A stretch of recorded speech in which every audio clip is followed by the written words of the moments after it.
A cyberpunk twin-stick shooter with the feel of a sci-fi Diablo. Let's take a look at why I'm so excited for the Ascent. I'm AJ, this is 128KB, and if you're new here, make sure you're subscribed for more PS5 previews. I'll admit it, I'm a total sucker for the cyberpunk genre. I saw Blade Runner when I was 7 and it infected my little mind with an obsession for neon lights, flying cars, robots that pretend to be humans, and humans that are part robot. Games like Cyberpunk 2077 and Ruiner are some of my most played games for this reason, and a new release very easily caught my eye and attention. That game is The Ascent by Neon Giant. It is similar to Ruiner in that it is an isometric twin-stick shooter, but it is unique in that it will have you crawling through the cyberpunk rendition of Diablo dungeons and fighting all kinds of mutated menaces and robotic renegades. The game was released last summer for Xbox and PC, but that timed exclusivity is coming to an end, and the game will be available on PS4 and PS5 really shortly. So, with that imminent release, let's see what makes this cyberpunk experience so exciting. A couch co-op cyberpunk.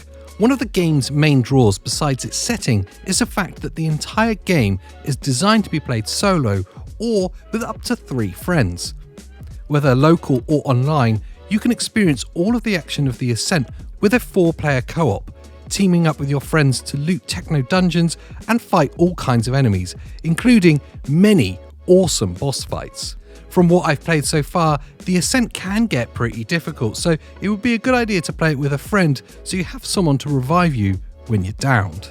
From the game's announcement, it was easy to see that the developers were going for a sci-fi Diablo game, and that vision has been fully realised in the final release. That classic perspective gives you a great view of the technoscapes you'll be exploring, as well as the many enemies you will fight using tried and true twin-stick gunplay. As I said before though, the Ascent can get difficult. Thankfully, you have many options at your disposal for any engagement, including taking cover and shooting over it, utilising destructible environments to gain the upper hand, and using a mixture of weapons and gadgets to keep your enemies on their heels.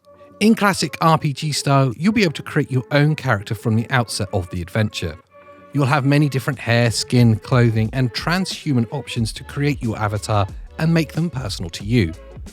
Also in classic RPG style is the vast number of colourful characters that you will meet.